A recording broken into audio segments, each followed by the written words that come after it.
pray for Starscream. He will be with us all. We're...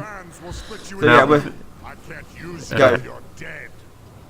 Megatron knows how to rally the troops, he does.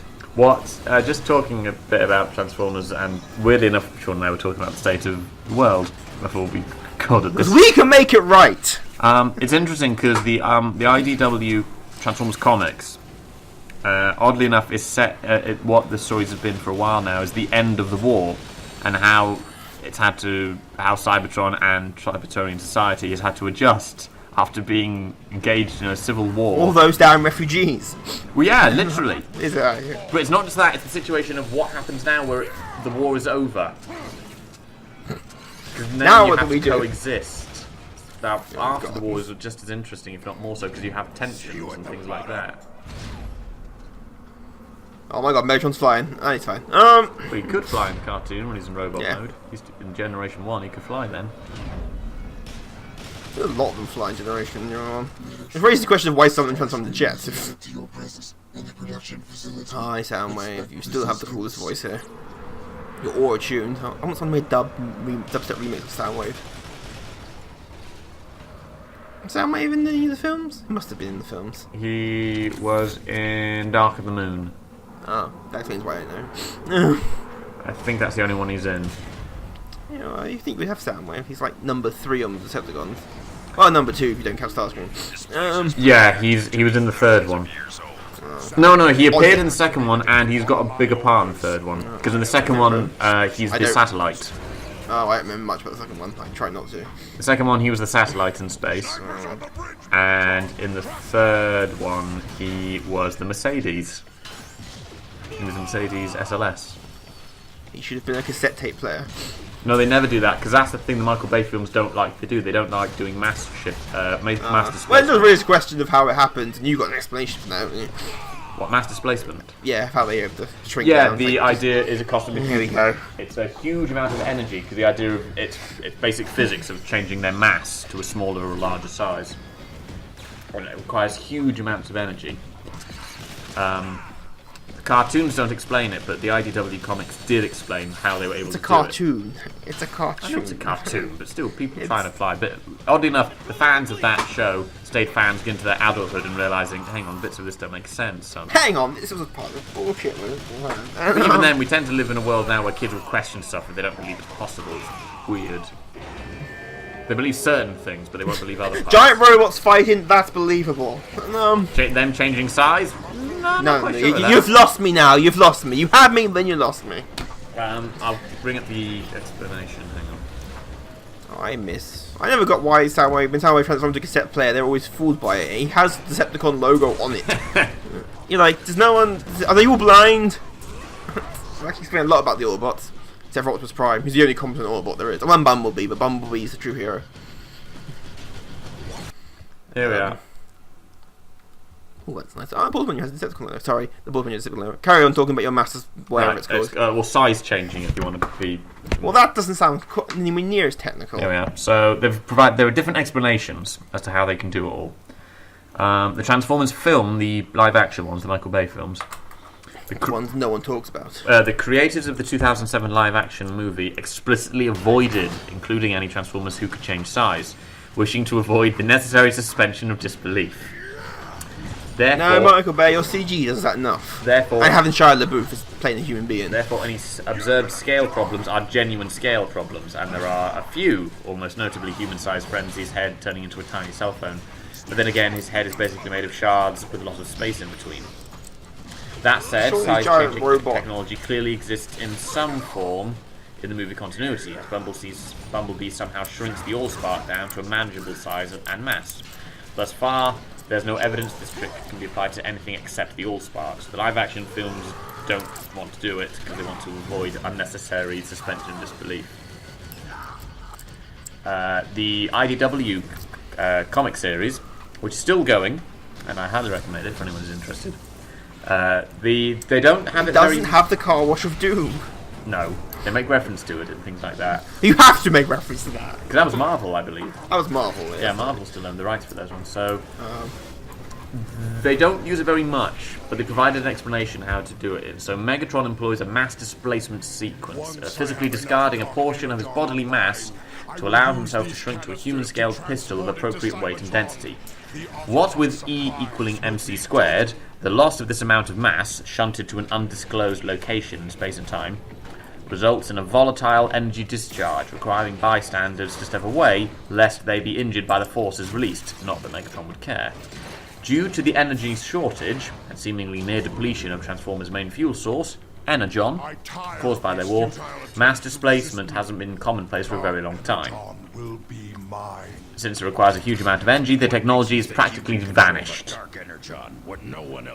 So in the IDW cartoon comic, the idea is it requires such huge amounts of energy that because the war results in them nearly running out of Energon, which is why the Transformers have to leave Cybertron in the first place, because they destroyed it, the technology doesn't exist anymore, really.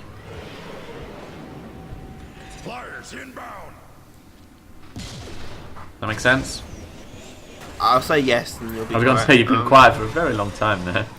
You lost me at M equals E with MC squared. Time to travel swiftly. I'm missing Megatron transforming into a gun. Although it made no sense because it relied on Starscream. Or just Fire on the someone. gun. I suppose a tank is more practical than a gun. So I'm surprised he was allowed to transform into a gun in the 80s in the kids' cartoon series. Why?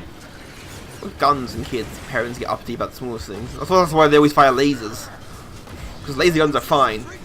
Actual guns that fire bullets, they could hurt someone. Yeah, Just but give what remember, parents- he is still the bad guy, so it's creating that sort of link between them. But Megatron was always right. The Megatron had any beliefs other than I'm better than everyone else and I'll shoot anyone who disagrees. Optimus Prime at least had beliefs and dear old Optimus. Well, the Transformers can run out of ammo.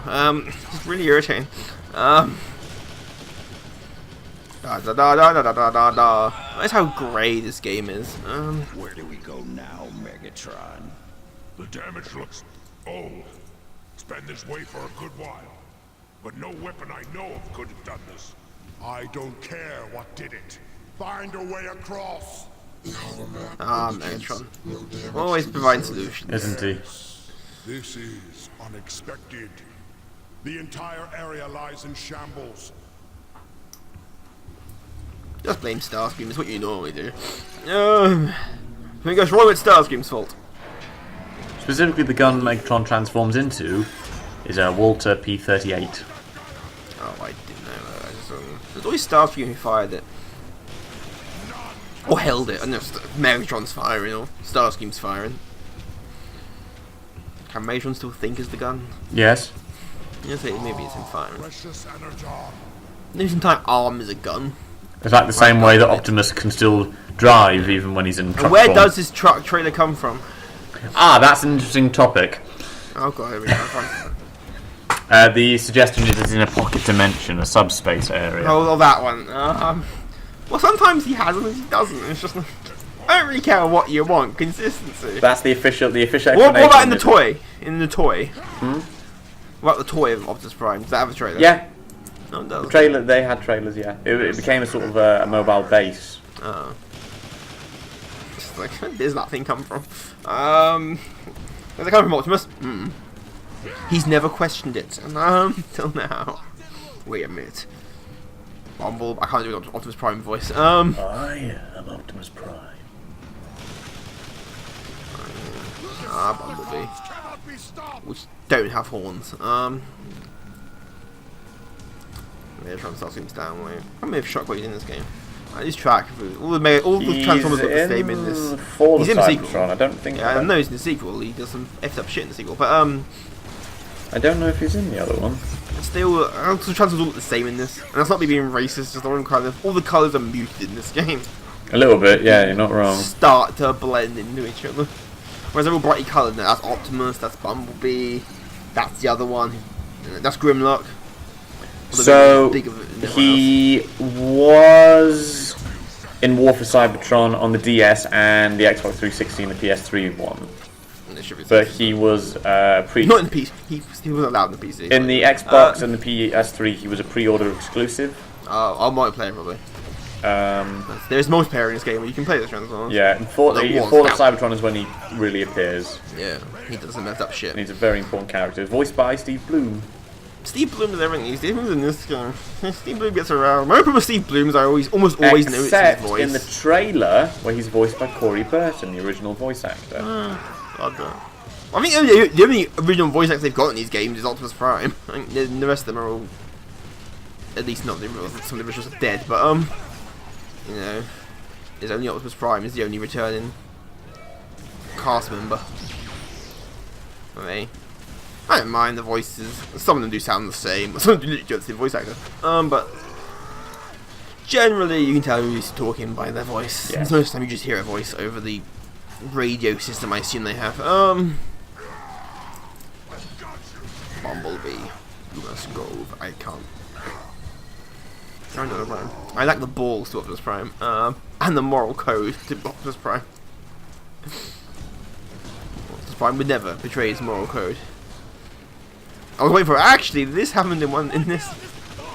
Well, he's had moments.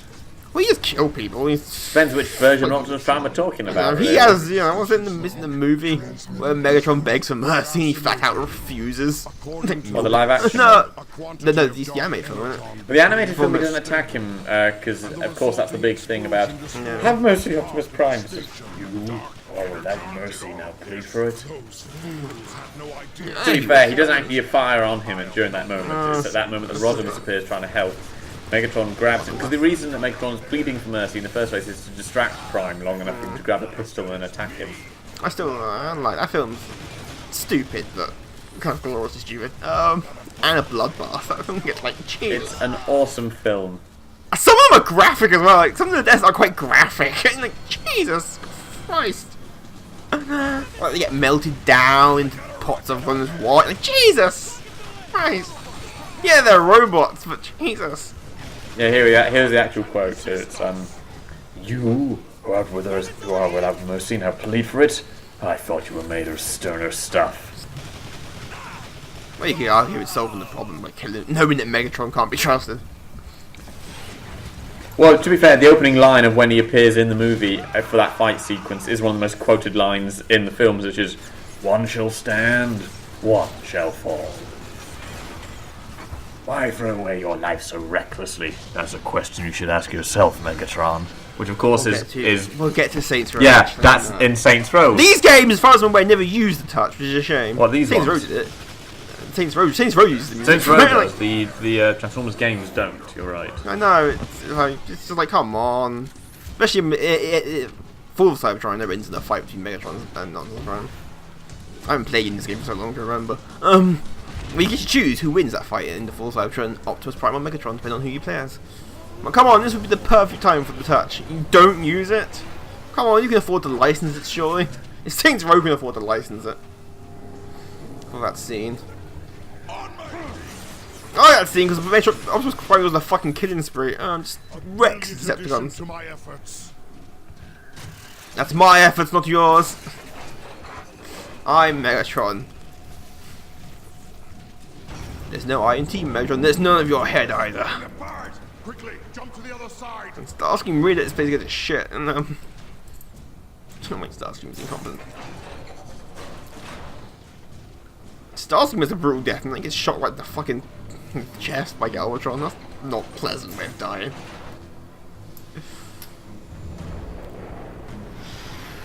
Ooh. Impossible! No one has ever survived to reach this place. You shall soon learn, Starscream. I decide what is possible and what isn't. With my bucket head. Hold him off while I destroy the last of the Dark Energon remnants. Initiating weapon tool. Picking a fight with Megatron, bad idea. And this Optimus Prime. This that isn't might going be to go about well. For them. And why? Because I'm Megatron. Now, as in the sequel, Megatron's overpowered as shit. Just like wreck everything. But you said about he's very nearly overpowered in this. It's pretty done intentionally because spoiler alert for Cybertron, Megatron gets crushed really early on in the game. He comes back because as far as I know, it's a prequel to the TV series. He has to come back. And then and he just wrecks everything, including Starscream, who wrecks up. Was the quote from the film. Although the quote's from Galvatron, but Yeah. they're basically the same person.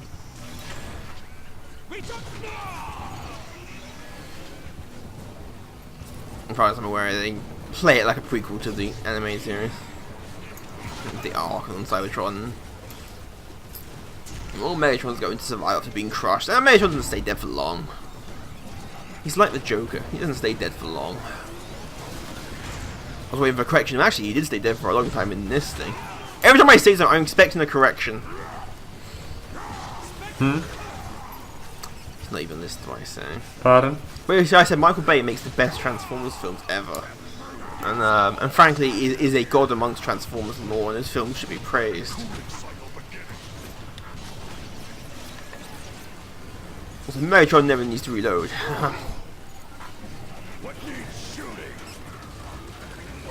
Do the tank mode. I want the big gun. Yay, big gun. Like me. I have initiated the destruction sequence. Who's Starscream voiced by in this? I don't know off the top of my head. I think I talked about it last time. You did. You went through the whole voice cast saying, well, not the original, but that'll be good. Well, the original voice was The original Starscream. Starscream's dead. The original voice was Chris Latta, who's the late Chris Latta. Who petrified the high dulcet tones of Starscream. Poor Starscream. It is an abusive relationship between Megatron, it really is. So when's the Beast Wars game come out? I suppose Beast Wars isn't as well known as the main series. Technically, Beast Wars is a continuation of the Generation 1 continuity. Yeah, but not as well known outside of the... If you want sales, you have Optimus Prime, Megatron... So technically Megatron's... Samurai Gold. Samurai Knight. Good for him. What? This isn't possible. No. No one can control Dark Energon. Amazing chin you got, Starscream. Everything it touches. What if that hadn't have worked? What was his backup plan? I'm the destroyer. I am Megatron.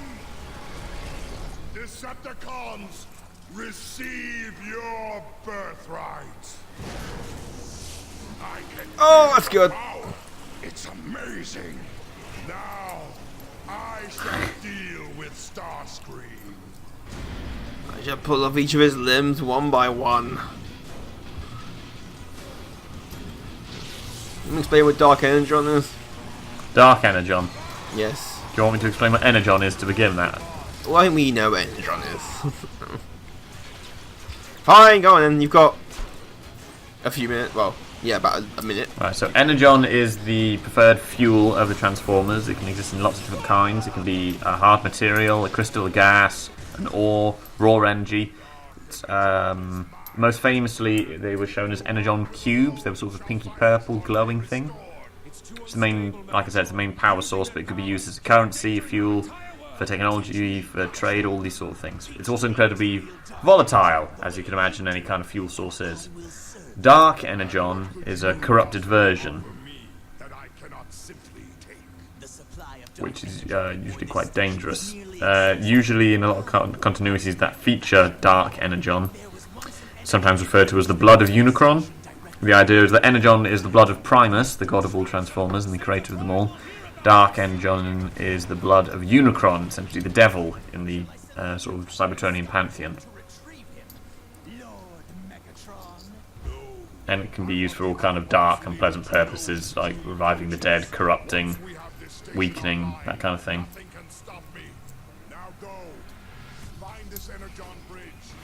Was that succinct enough for you? That was succinct enough. Oh, we just had the Surprised it was Seekers. succinct. Starscream's now on the team. Let the bickering begin. Seriously, Starscream and Megatron make the Decepticon campaign. It's just entertaining. More so Starscream, just because he immediately starts plotting. Of course it does. Never learned. Never learned to do it when Megatron's out of earshot. Although usually Soundwave sells them out. Yeah, that's it. Well, he tries to shoot Megatron on the back and Soundwave warns him. Soundwave is the loyal lieutenant. That's the key point. The other people that you've asked me as well is, why does he keep Starscream around as a second in command when he's always trying to take over? That's more the reason for it is by having him in his second in command, Megatron can be certain no one else would ever try and plot to take over because Starscream is competent enough that he will stop other people trying to take over because he wants to take over himself, but he's not competent enough to actually topple Megatron. Starscream plot against Megatron before it became cool. I don't know. Yeah, hell yeah. He was the hipster, the hipster Decepticon. Doing it before it was cool. All you pretenders. Poor Starscream. He is stupid though sometimes. He is really stupid. Oh well. Chapter 2, yeah, and I believe we're playing as Starscream. I think. Well, the flying ones. There's always a fly in them. Yeah. And they handle like shit. But, so, yeah. More Starscream. Yay. He's happy. Yeah.